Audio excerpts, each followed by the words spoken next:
Good food is the topic for our main guest, Alexandra Marmaziu. Please welcome her on stage. And Isabel Uri, my colleague, she will moderate this part.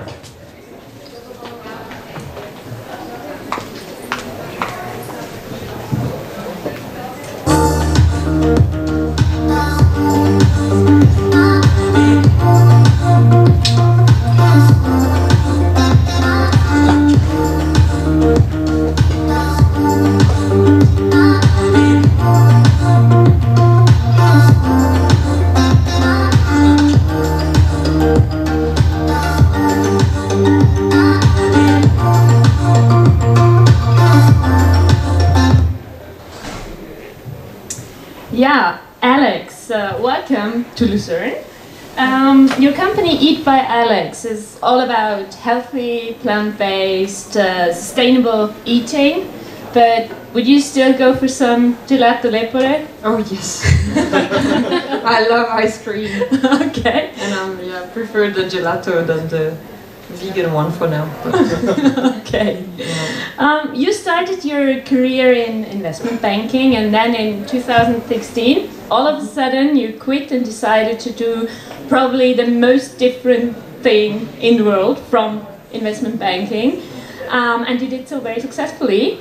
You are by now one of, they call you disruptors, innovators in Zurich's food universe. And of course, your story has attracted a lot of attention all over the media. I've read a lot of articles about you. How often have you told your story over the last few years? Maybe 10 times. Okay. Only 10 times, yeah, only 10 times. I'm very excited to tell my story here again tonight. I wanted to ask you, are you prepared to share it with us as well? How did it all start? The story? Yeah. EATbyalex? Yes. Okay. So, hello everybody, nice to meet you. I'm Alex. Feel free, I guess, to ask any questions. Sounds like a nice question. Yeah, I mean... Later. First I'm asking questions. First question. So, the story of EATbyalex started in 2017, actually, before we founded the company. So, I had left UBS after 10 years in investment banking as a successful trader, quite high up in the hierarchy.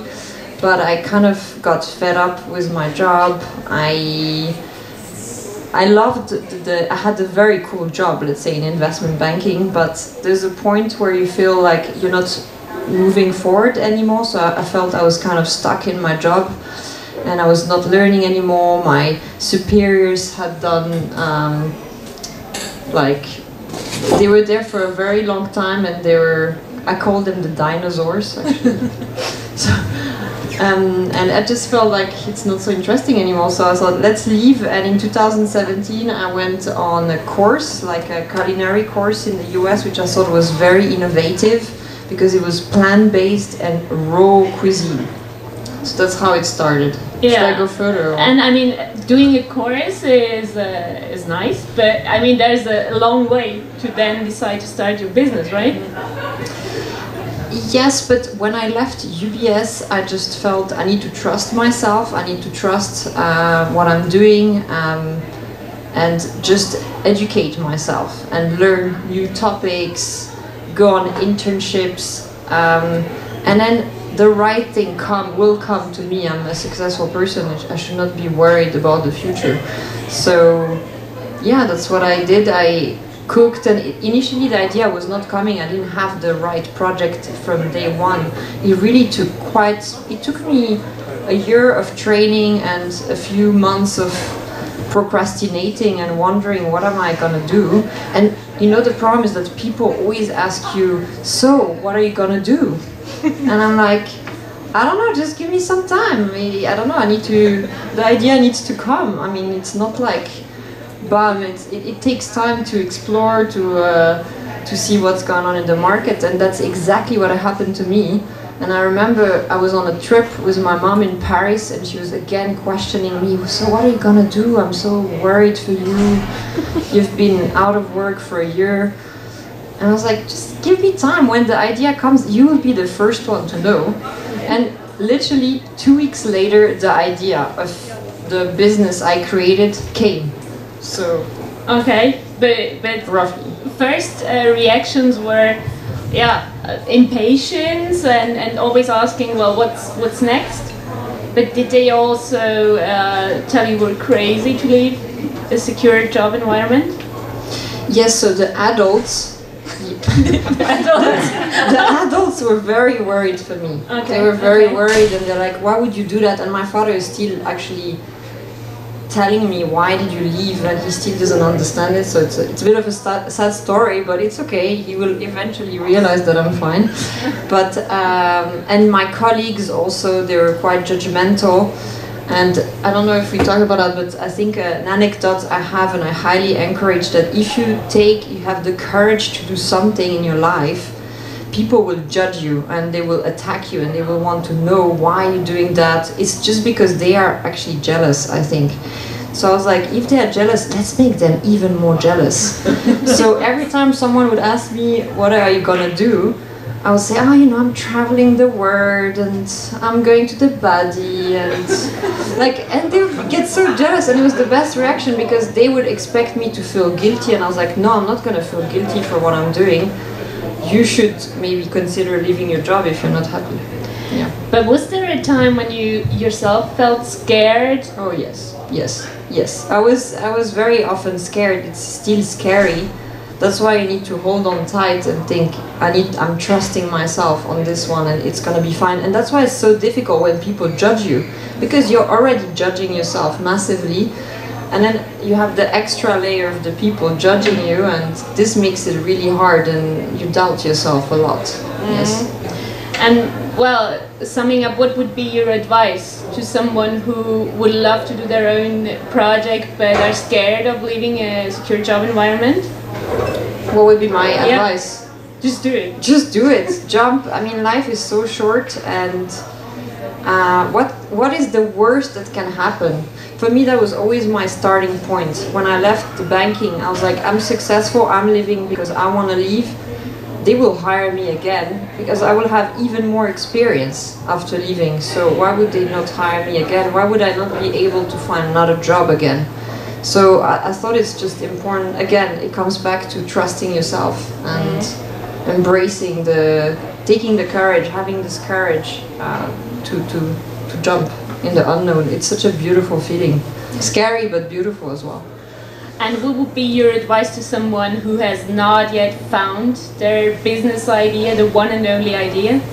So what helped me a lot when I left UBS and I was very worried, it was to do internships. And it's funny because I had a course last week with a venture lab, and I had done an internship when I left UBS in a VC fund.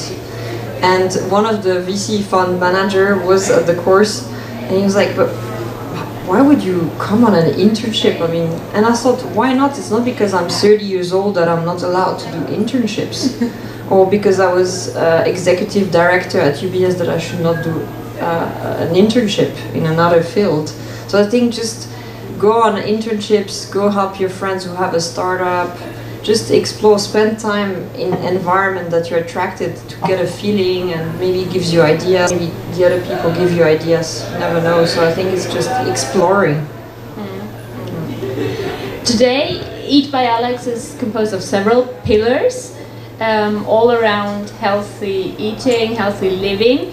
What was the very first offering? So the first offering was a clean eating experience or program. So for 5 days you receive every day 5 meals every day. So that's breakfast, lunch, dinner, and then a shot, treats, and you would have like supplementation, like probiotics. So it was a very complete detox, I would say, because at that time we had a bit smaller portion. It was trying to kind of replace maybe a juice detox, which I thought is such a stupid idea. And I thought, let's do it with real food, with like meals where you have fibers and you have to chew. And even though the first offering, the breakfast was a shake and the dinner was a soup, it was still made with whole ingredients that we blended. But in the end, it was a lot of fibers and a lot of, so not like a juice where you just keep there's no fiber anymore, basically. And then what were the reactions like? So people liked it a lot. So the way I did it is that I started from my own kitchen. I was lucky to have a very beautiful large kitchen, and it was winter, so I could store and cool outside on the balcony because the fridge was too small. And then I just spoke to a few friends, and they told some other friends. So I started from the kitchen, and the reaction was very good because they had signed up for a first week, and then they said, okay, let me continue for a second week, because they felt so good. The education was because we were also doing a lot of guidance per chat, something we are doing starting again now.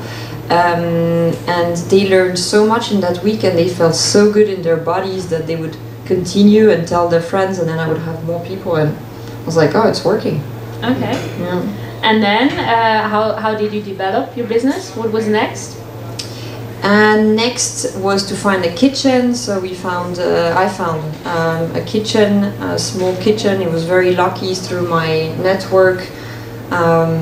This is when you start a business, you need to be hands-on. You need to talk to people. You need to, like, you're not gonna find the right place in the newspaper. You need to talk around. And then I found this small kitchen, which allowed me to, with a small budget, start and have a kitchen. Then we had very shortly couriers for the delivery, so that because it was so much to do already that we had to start outsourcing a few of the things. So that's how we started. And when did you add like workshops, events, which are now also part of your business? I think they came quite quickly. Actually, I think the first year already I had the first workshop. Because I met a yoga teacher, and she was like, oh, let's do a cooking workshop together, and she pushed me to do this. She really wanted to do this cooking workshop, so she pushed me so hard that we actually we made it first year already. Okay, but the main offering is still delivery of healthy food. Yeah. So, well, where can I, just for those who don't know, where can I get your meals from? Okay, so our meals are all delivered. That was always one of our core things. We deliver. We don't have a location, and it's currently we are in the canton of Zurich, at Zug and Schwyz. So not in Luzern yet, even though we had some requests. But we deliver, yes. So it's all delivered. So you cannot find a place. Occasionally, especially at the beginning, we did a few pop-ups, so that people can come on site and get to meet us in person and try the food, not a whole meal plan, but they could just also get a lunch, let's say, or a shake. And how much do I need to pay for my new healthy lifestyle? So we have various programs from which you can choose. It starts at, currently our cheapest meal plan starts 37 francs per day with the delivery free in Zurich City. And that's like a lunch, like a bowl that you will discover tonight. It has a shot like today and also a treat. So that starts 37 francs. Obviously, if you want to do the full thing, so it costs roughly 70 francs a day. So 70 francs a day, you have a breakfast, a lunch, a dinner, a shot, a treat, and a delivery free, for example, in the city of Zurich. Okay. Well, let's say your pricing is not, maybe not designed for students' budget. Who is your target customer? So our target customer are professionals that are busy, but health is part of their life. So they're already kind of conscious or mindful. They want to, it's something that they have in mind. They want to eat healthy and plant-based, because not everyone wants to move to a plant-based diet, I would say. And your prices, they were the same from the beginning, or did yes. you? Yeah. Okay. Yeah. If anything, it went a bit higher up. So what we did, because we wanted to make the delivery free in Zurich City, we increased a bit the prices to include the delivery in the prices, so that at least for Zurich City, it appears like there's no delivery, but it's in the pricing. There's a lot of debate on how to handle the pricing, but probably it's a smart idea to do that. Yeah, but then there's debate on 37 francs. It's also Yeah. I'm having a lot of debates on pricing at the moment. Okay. In our pre-talk, you told me that EATbyalex is also a tech company. Mm-hmm. What do you mean by tech company? Yeah. So when I started, coming from finance, for me, I could never use a piece of paper to do the recipe, so we always used Excel to do everything we do.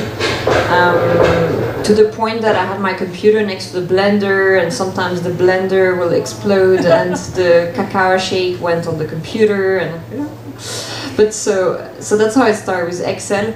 And often if you read stories about text like softwares, it starts often with Excel. And I was very lucky that one of my customers introduced me to her boyfriend, and we met with him because he could make app. Apparently he was designing apps. But while we discussed together, we realized that he could create my database. So he built us a software in which we handle everything we do at EATbyalex. So from orders, food production, shopping, stocks, logistics, allergies. So it really does everything internally for us, and it allows us, for example, to have a zero waste kitchen. So because everything is basically calculated in this app, and nothing is too much or too few. Is that something which is common in food industry? I mean, restaurants, do they do that? So I would say no, this is not common at all, because it's also quite funny when we have a new chef joining the team. They're like, oh, you need to sell this app, this is so good. Oh, it's so interesting that it's all on an iPad, because in the kitchen now they use iPads. This is not a standard in kitchens, actually, not at all. Obviously, the bigger the production, and let's say a mesa or like bigger canteens, they will have some software to handle that. But in a normal restaurant, I don't think this is standard. They are rather traditional in this sense. Like you would say, for example, you have a recipe for 10, so you make 10, 20 or 30. And for us, we can make 12 or 15, and we can, like the whole menu looks for the day, the way we produce, it's maybe you make 50 shots, you make 27 dinners, you make 89 lunches, it's all completely random. It doesn't matter. So it's not a big deal. No. Have you ever thought about selling the software? Yes, so very early when I started, so when I met Chris, the boyfriend of this customer, after a year actually I asked him to join the company as a partner, because I felt this, for us technology is so important. So Chris joined me very early as a CTO of the company, and for me it was always clear that there's kind of two parts of what we do. Is the food, and actually there's maybe even more parts, but there's the food where we deliver, there's being like super health conscious and mindful living, and there's the tech side. Mm-hmm. So I think right now we need to continue to grow our story to be able to maybe start to develop a tool that other people, other kitchens could use. Because right now it's still quite specialized what we do with the meal plans, but we see a lot of potential to develop that for other kitchens. So what's the next big thing? Where does the journey go? It's a big question at the moment. Everyone wants to know that from me, and I'm like, I don't know, can we not just go with the flow? But no. Again, they're always asking the same question. It's like at the moment everyone wants that from me, and the next big thing is to really continue to make Zurich, or the hub we have in Zurich, really good, and eventually to launch few of those hubs. So right now we want to do a little research on where should be the next city where we go, because the challenge we're facing in this area in Switzerland, I would say, is just the population is not so large and the distance are quite big. If we're in a city like London or Paris or Dubai or LA, you can reach so much more customers, and you could even do the deliveries by bike, which is something we cannot currently do. We can do it in the city of Zurich, but we deliver to Zug, and then you have to do it by car. And but I mean, these places, you're thinking about London, Paris, Dubai, there must be a lot of competition. yeah, there is a lot of competition, but looking at the offering, I think what we have is quite special and very niche, and we need to continue to make our offering so special that no one can really compete, let's say, because you offer something so different. That's a bit my philosophy, to make something very different, so that when you come somewhere with a reputation, Swiss made. How many meals do you sell per day? It varies a lot every day, but we make around 200 meals a day. Okay. But it can go also up to, we've also had once 800 meals, something like that. And yeah, do you like earn more now than when you were a banker? No, no, definitely not. No. Definitely not. No, definitely the pay has gone down, but it's so much more interesting and enjoyable, and I believe that if you love what you do and you put all your passion into it, it will pay off eventually, somehow, in some form. And I'm very lucky because I wasn't banking before, so I have my little, I built a little cushion, let's say, so I felt very confident when I started, which is nice. It's a nice feeling to be confident. Well, and now you need to be like creative every day. I wonder where you get your inspiration from. I wish I had even more time for creativity. Unfortunately, when you run a business and you have more and more employees, you're kind of taken into logistics and people, and you lose. But creativity, I don't know where I get it from. It's just, I guess one of my super skill is to, you give me some parameters, and then I can become very creative to answer those parameters in an efficient way and creative way. Say something like that. By the way, I read in an article about you that you don't like the word vegan. Why is that? So I think now it's a bit better to say vegan, but when I started 5 years ago, vegan was quite taboo, and like I didn't have such a positive vibe, I thought. It was a very militant vibe. And for me, plant-based sounds much more friendly, and it's about adding more plants to your diet rather than going full steam, no, you must eat only vegan. So our philosophy at EATbyalex is to help people to add more plants into their diets, is not to, and eventually maybe they will be ready to embrace a vegan diet, but for us the idea is to, through a fun, delicious meal, to naturally have people use more plants into their diets, so therefore less dairy and meat. And are you vegan yourself? no, because I'm eating the gelato. So I'm not vegan. I'm also vegan, huh? it's vegan. We have also vegan. You have also vegan. Yeah, but I like the The real one. I like the creamy one. Sorry. So far in the vegan world, I'm flexitarian actually. I don't eat meat. I do eat cheese occasionally. I don't drink milk, for example. But I'm very much at home. We are mainly vegan, I would say. And then when I go to the restaurant, I would have sometimes fish, but I'm having such a... It's not that I find fish is also quite a big problem on our planet, overfishing. So, yeah, I think I will also probably let go of that sometime soon. EATbyalex, your name is part of your company name, and you as a person, you play a very, very important role in your company, but also outside. You're the face of the company, at your events, on social media and Instagram. You're kind of a food influencer, are you? Yeah, I guess I am, yeah. Yeah. No, and I enjoy doing it. I enjoy, people always were inspired by me, so I guess I kind of felt that people were inspired by me, and I used it for the company. So you like to be in the center of attention in this way? No, not really actually. It's not that I enjoy being on the center. But you think it's necessary in your kind of business, or? I think it makes a huge difference to have a company with people behind it.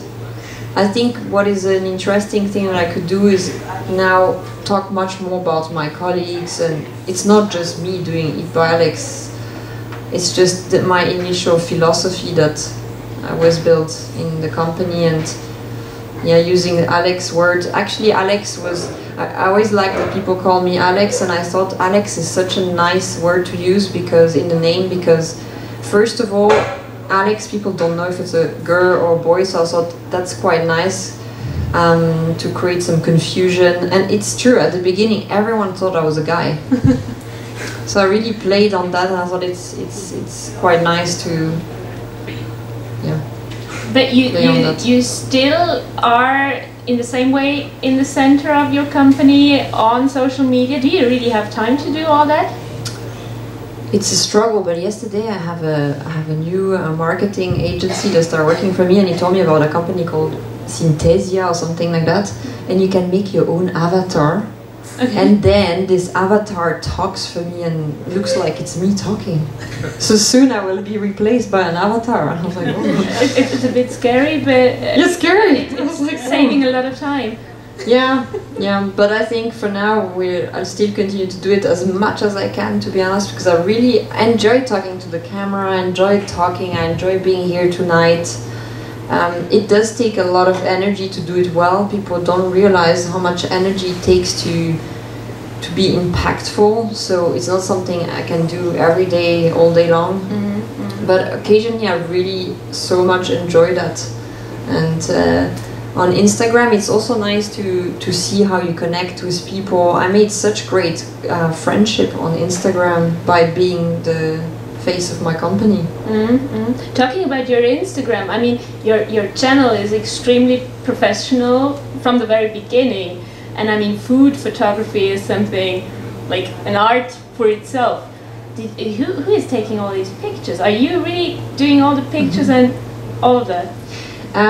So now we have a photographer, but when I started in the course I did in the US, in Los Angeles, we learned to do really beautiful pictures and how to showcase the food. So actually the first year or two of EATbyalex was mainly me taking pictures, and I still take a lot of pictures, but obviously now we like also to take really very professional pictures, but it's easy to do it when you have such a colorful food.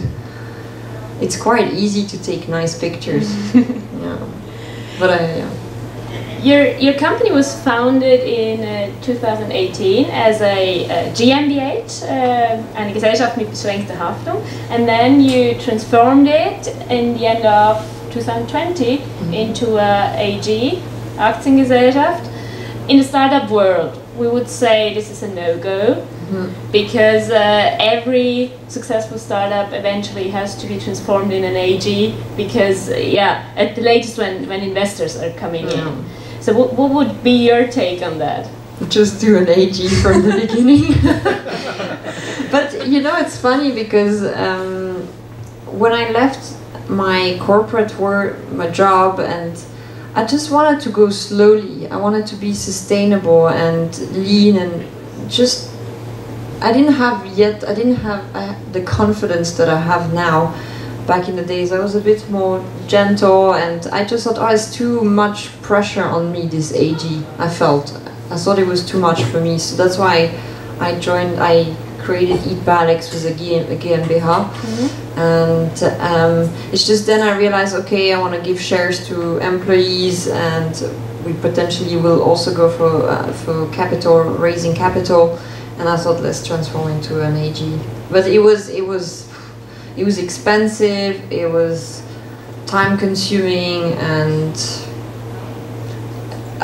I'm even scared if I had to do something like that, I wouldn't know even how to do it again, because it was so complicated. Okay. Talking about investors, how is EATbyalex funded? So we are self-funded, and we bootstrapped. Okay. So from day one, actually, we were a profitable company because we had such little cost. Like I said, I had this kitchen that I got at the beginning. The cost was so nothing. And I was very lucky, I guess, or I attracted luck, that we always had such little cost. So the first cost that came were employees, and right now that's a bit the problem we have, because we have to invest into people, but then it doesn't follow immediately the customers or the growth. So you need this a bit. There's a phase where you might need the investment, but we are very strange in a company for that, as a company for that, because we were always profitable from day one, and that comes also with its challenges later. Okay. You always think you can fly on your own, and actually you can't.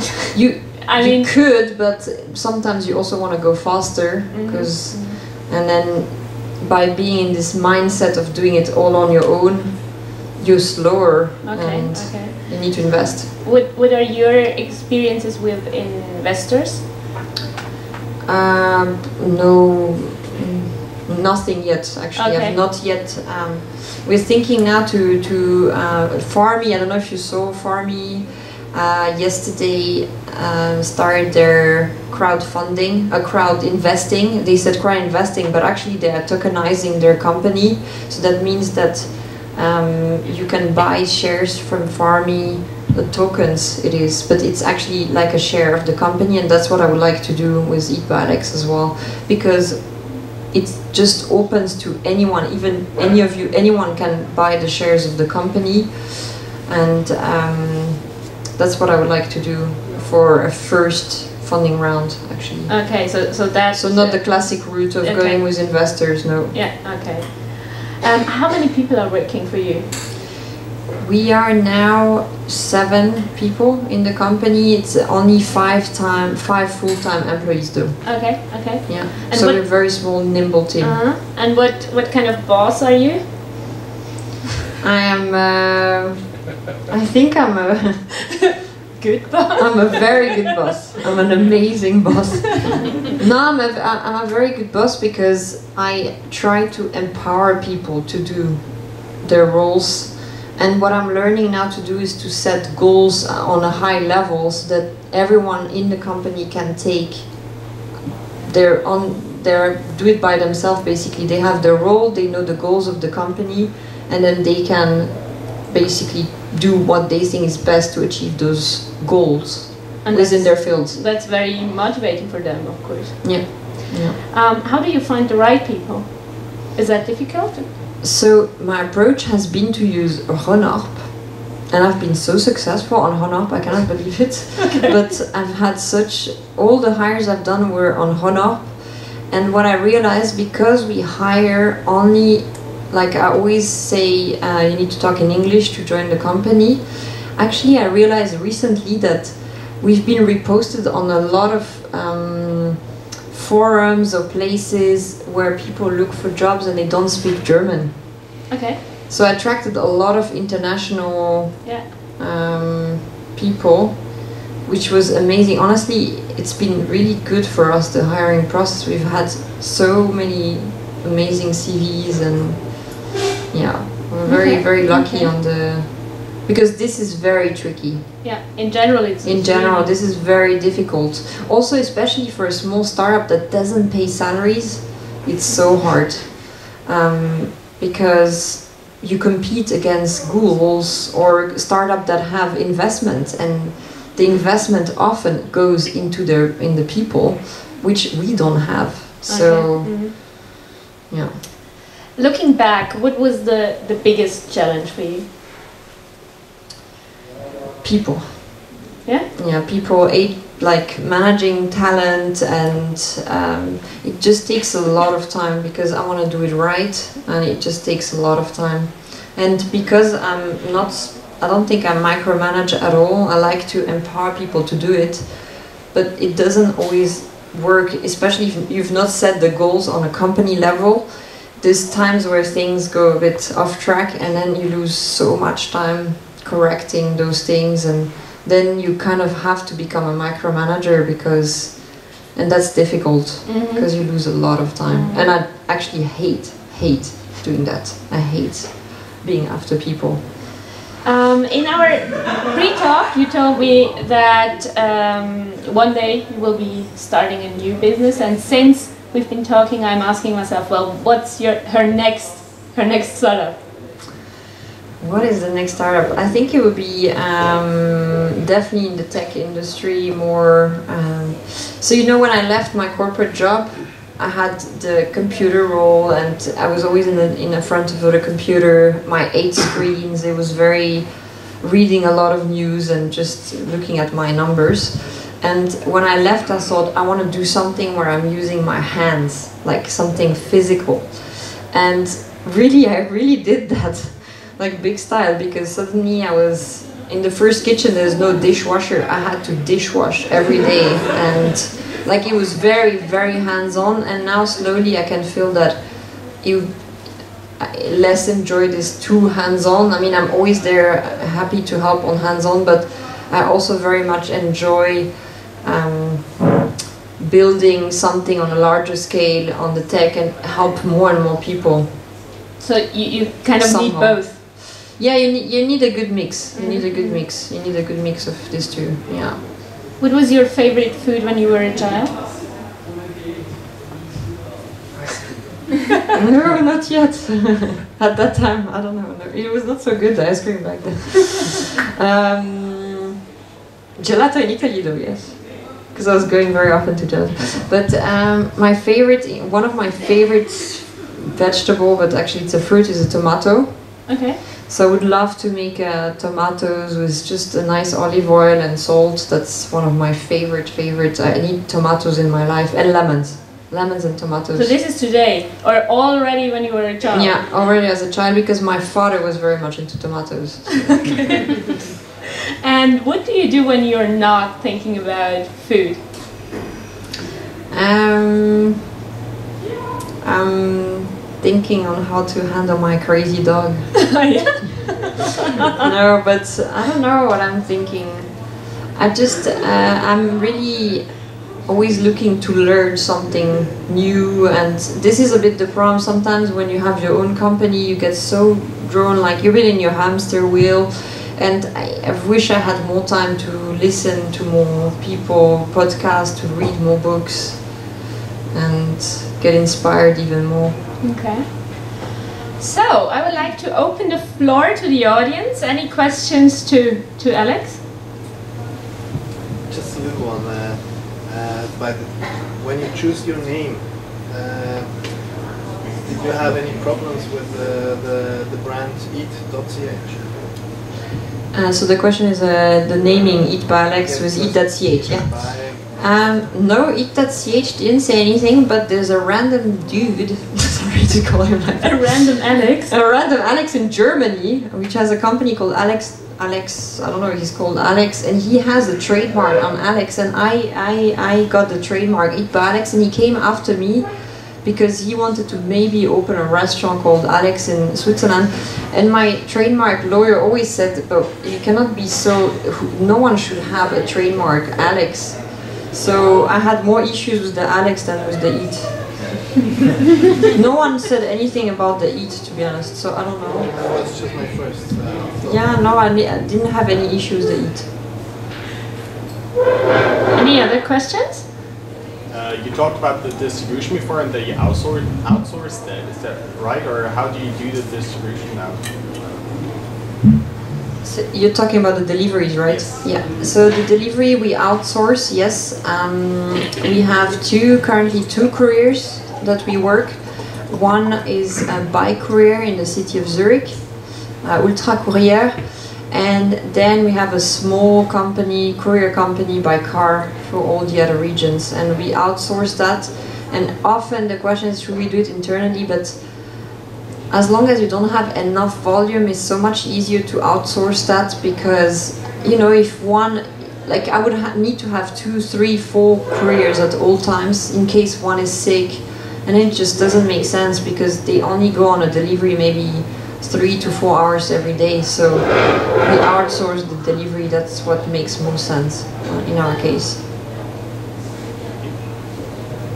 Do you think crowdfunding can appear as a problem if you look for further investment?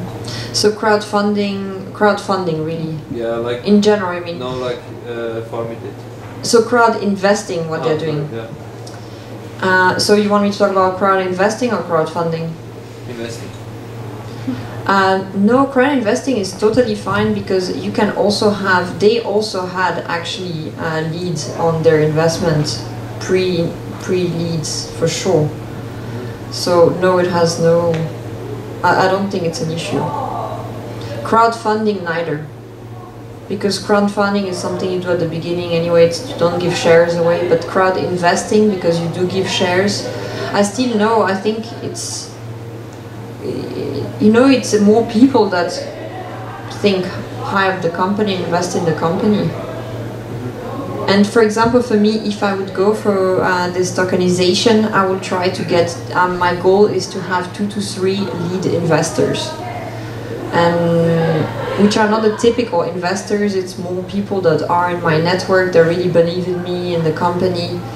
And they will maybe need less data, they will less need to nail me down. Like also Farmy, for example, by doing this crowd investing, they just show you a few things on their website, but it's not like they give you a full pitch and everything. Due diligence and everything. No, there's nothing. You're just buying. You don't really know what you're buying. Like I could not even, because I bought some yesterday, I could not even see where it's the valuation. They didn't even show you what's the total valuation. At least yesterday I didn't find how much a share. But it's called nonetheless, neg.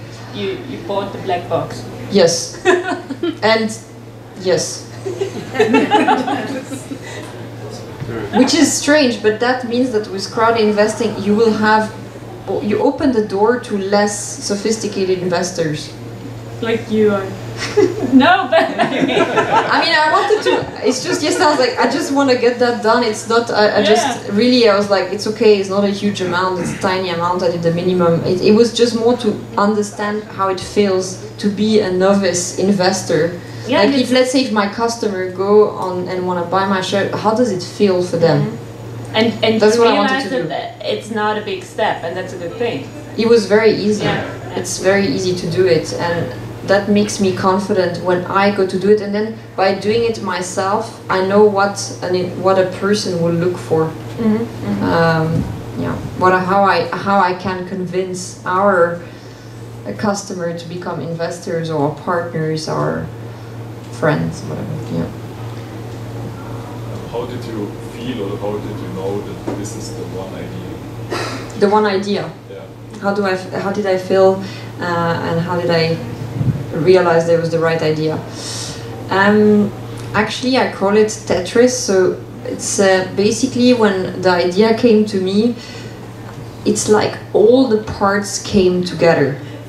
And so I had my background in finance, so I had the strengths in Excel to create the meal plans, very organized. I could create beautiful food. I could start doing marketing. I could have an Instagram, and the way we built the meal plans, it was so logic.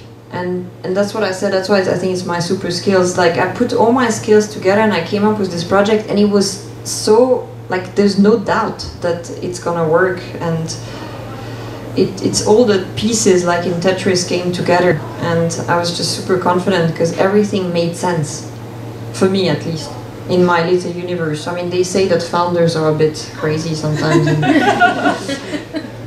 Do they?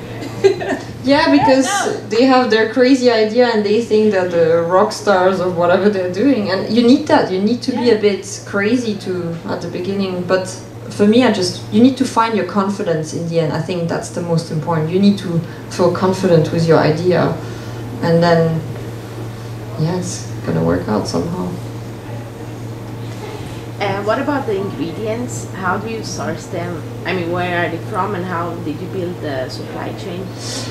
So the ingredients, it was very easy. I started working, so we only use organic ingredients, and there's 2 big seller of organic ingredients. It was Pico Bio, it was called back then. Now it's Pico, and Bio Partner. So they supply, for example, all the bioladen and the small stores. So I started working with them with Pico Bio, because they could do small sizes of everything, and we still work with them. So we just used we used them actually to source everything, because it was so convenient. You can order the night before, then it comes in your kitchen, it's there. And now we start to use a bit more independent farmers or producer of something special. But it's difficult when you have such a small team. I mean, we are a tiny team. Like, we need to be mega efficient in what we do. And using one company to source, or two, is the easiest. And you know you can trust them. So you just need to find a company that you trust. And for us, we were looking for bio, so they would offer bio, so yeah.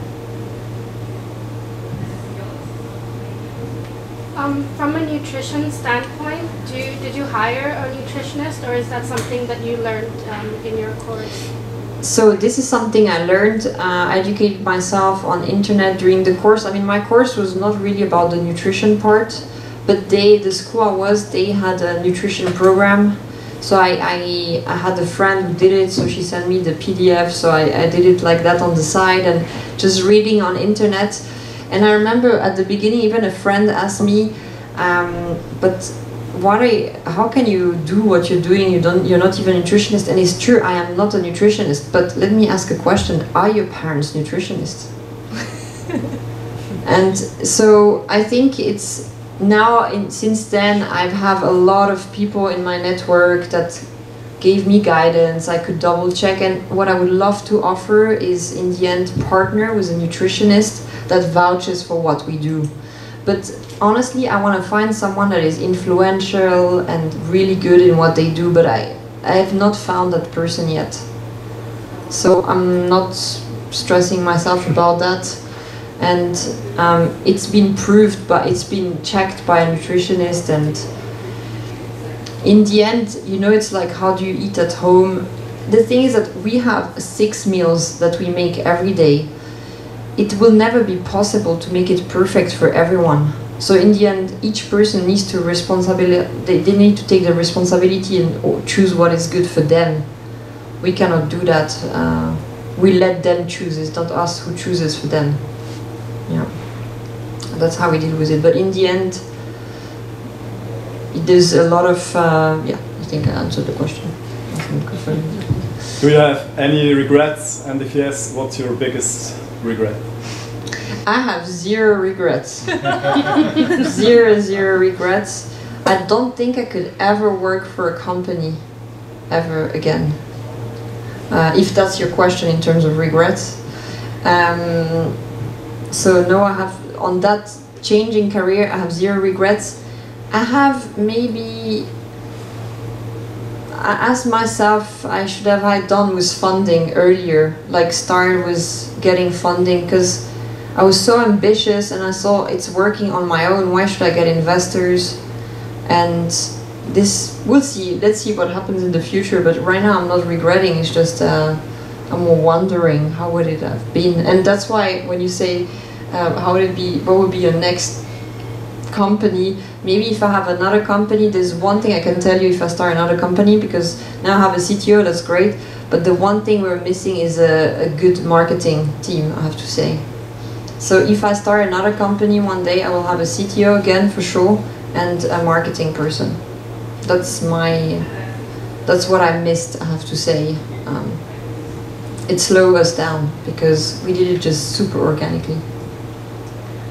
Okay, any final question from the audience? Or otherwise I have a final question, because I would like to move on to the apéro, because our apéro today is really deluxe. We have food from you, from EATbyalex, and we have gelato from Gelato Lepre. And my question would be, well, what are we having today, and what is the good things in there for our bodies? So today we have mung bean curry bowl with roasted cauliflower, peppers, curried cashews, a nice curry dressing. So there's a lot of really yummy stuff in there, and I hope you will like it. The flavors of it. Also, just think that the dressing, for example, it's all vegan, so it's all made with like nuts and grains, and it's still super creamy and delicious. And what we do so special in the food is that we use whole food, so you will feel full, but also it will not put you in a like tired mode, for example, like when you eat a pizza or pasta. So it's really food that gives you energy, and a lot of colors in our food, we try to use as many ingredients as we can. So after 1 week we use roughly 200 ingredients every week, again and again. So every week, and this is something that you cannot, I mean, you could do it at home, but you're spending the whole day in the kitchen. You couldn't do anything else. So yeah, now we're all like really looking forward to the food. You all, thanks for coming and enjoy your dinner. And you, Alex, thank you for being with us. Thanks for sharing your story. It was an amazing talk. Thank you. Yeah. No, it was really nice. And so let me just a bit, can I ask one question to the crowd as well? Yeah. Who is starting a company? Who is doing, because I don't know really who's starting a company? Nice. Very good. So I mean, you can take the chance to talk to Alex afterwards. Yeah, come to while me and ask eating. me a question. Who's starting a food company? Nice. Yeah, that's competition. Good. No, never competition. Never competition. Let's Okay. give a very big hand to Alex.